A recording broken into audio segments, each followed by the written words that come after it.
Сәлем достар, әрқайсыңыз өміріңізде бір рет болсын кокосты Рафаэлло конфетін, шоколад жұмыртқасы Kinder Surprise, Tic-Tac дірілесін, жаңғақты Ferrero Rocher конфетін және танымал Nutella шоколад пастасын дамын көрген боларсыздар. Бұл тәттілерді көп адам білгенмен тауарлардың барлығы итальяндық Ferrero Spa компаниясына тиесілі екенін біле бермейді. Компанияда жылына 1 миллион тонна тәттілер шығаратын 18 фабрика бар. Бүгінгі таңда Ferrero өз саласында алдыңғы орында деп айтуға болады. Бірақ бұл деңгейге жету әрине оңай болған жоқ.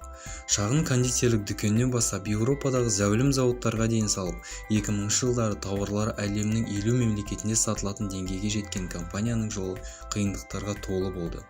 Nutella пастасын нанға неге жағады және шоколад жұмыртқасы Kinderдегі ойыншықтар қалай пайда болды? Бұл жайлы бүгінгі шығарылымда айтатын боламыз. Компанияның негізін қалаушы Пьетро Феррера жайлы деректер аз. Биографтардың айтуы бойынша ол 1845 жылы наубайшылардың отбасында дүниеге келгені белгілі.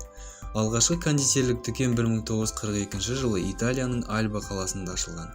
Соғыстан кейінгі жылдар Италияға оңайға түскен жоқ. Сауда қарқыны төмен болды және кез келген тауар өнімдерін жеткізу қиынға түскен. Шоколадты өнімдер жасауға какаоның аздығынан Пьетроға кәсібін тастау туралы да ой келген.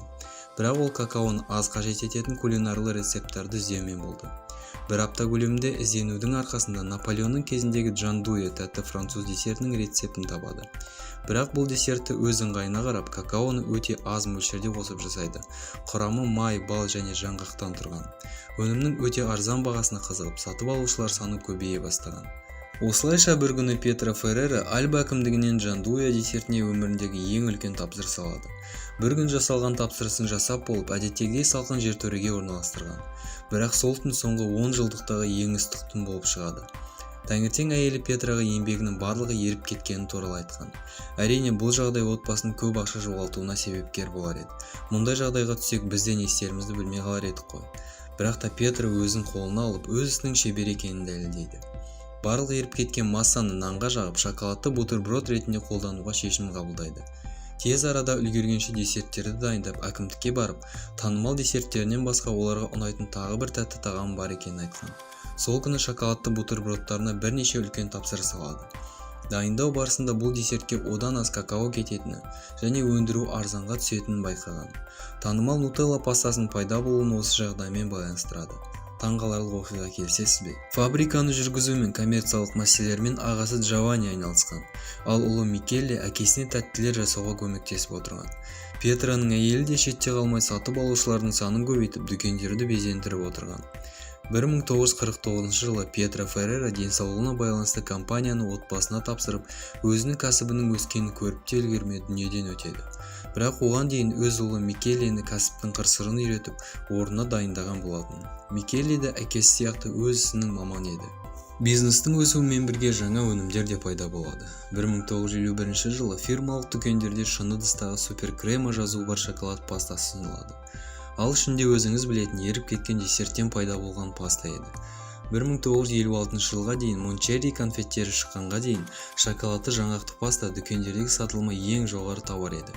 Конфеттер тізімін көбейту мақсатында Микеле алкогольді конфетті ойлап табады. Шоколадты корпустың ішіне ликер мен шие конфеті көпшіліктің көңілінен шығады. Кейіннен кәсіпорын кеңейіп, Германиядағы Франкфурттен алғашқы шетелдегі фабрика ашылады. Өкінішке орай 1957 жылы тағы бір қайғылы оқиға орын алған. Пьетроның ағасы Джованни дүниеден өтеді. Сол сәттен бастап компанияны басқару толығымен Микелеге өтеді. 32 жасар жігіттің өзінің білімділігі мен қиындықтарға төтеп беріп, компанияны жаңа нарыққа шығарады. 1959 жылы Микеле француз Provest at Grenier компаниясын сатып алып, Франция нарығына жол ашады. Ал біз білетін Nutella пастасы 1959 жылы ғана пайда болады. Тауардың аты ағылшын тілінен нат, жаңғақ және италиялық элла суффиксінен шыққан. Әлемге танымал болған пастаны деректерге сүйенсек, әр 2 секунд сайын бір тұтынушы сатып алады екен. Ал 5 ақпан халықаралық Nutella күні деп жарияланған. Жаман көрсеткіш емес әрине, бірақ бұл басы ғана болған. 1968 жылы Ferrero компаниясының шоколад нарығында жаңа тауарлары пайда болады. Олар Tic-Tac конфеттері мен жұмыртқа пішіндес Kinder шоколадтар болған. Tic-Tacқа келер болсақ, бұл конфет арнайы Америка нарығына шығу мақсатында жасалған болатын. Танымалдыққа ие болып, компания Нью-Йорктан бірінші филиалын ашқан. Ал енді киндер сюрприз жайлы айтатын болсақ, Италияда бұрыннан келе жатқан ойыншықты шоколадтың ішіне салып сыйлық жасау дәстүрінен бастау алады екен. Осылайша дәстүр тауарға айналып, бірінші партиясы 1974 жылы 2 сағаттың ішінде сатылған. Алғашқы ойыншықтар ковбойларға арналып, шоколадтың ішіне пластикалық контейнерлерге салынған болатын. Компания басшылары балаларға бағытталған тауар коллекционерлерді қызықтырады деген ойда да болмағанын айтады. Осылайша аукционда 90 мың ойыншықтардан тұратын коллекция 30 мың евроға сатылған болатын. 1975 жылы киндер шоколадтар тізімі көбейе бастайды. Сауалнама барысында аналарының балаға тәтті бәліш пісіруге уақыты жоқ екенін анықтап, компанияның сүтті киндер делиш, киндер пингви бисквиттері пайда болады. 1982 жылы жаңғақты шоколад конфеті Ferrero Rocher пайда болады. Бұл компания тарихындағы өнімге өзінің фамилиясын берген алғашқы сәт болған еді. Ал Рошер аңыз бойынша Дева Мария пайда болған тау болып саналады. 1990 жыл компания үшін маңызды жылдардың бірі болып табылады. Бұл жылы тағы бір танымал тауар Рафаэлло конфеті ұсынылады. Өнімнің аты архитектор, суретші Рафаэль Сантиге арналған. Сол жылы тұтынушылардың сұранысымен Kinder Bueno вафли таяқшалары жарық көреді. Компанияның табысы 1995 жылы $3,5 миллиард құраған. 1996 жылдан бастап компания басшылары болып Микелленің ұлдары Пьетро мен Джованни тағайындалады. Есімдер болса аталарының құрметіне қойылған болатын. Ағайындылардың бірлесіп жұмыс істеулерінің арқасында компанияда 90 жылдың аяғына дейін 20 танымал бренд пайда болған, ал табыстары $6 миллиард құраған. 2001 жылы Kinder Joy'ды шығарады. Компания шоколадтың көмегімен ғана емес, жағдайы нашар елдерде фабрика салып жұмыс орындарын көбейткені арқылы да танымал болған. Халықтың сүйікті шоколадтары әлемді жаулап алды деп толық айтуға болады. Кезінде талантты да еңбекқор итальяндық жігіт негізін қалаған компания отбасылық бизнес болып қала береді.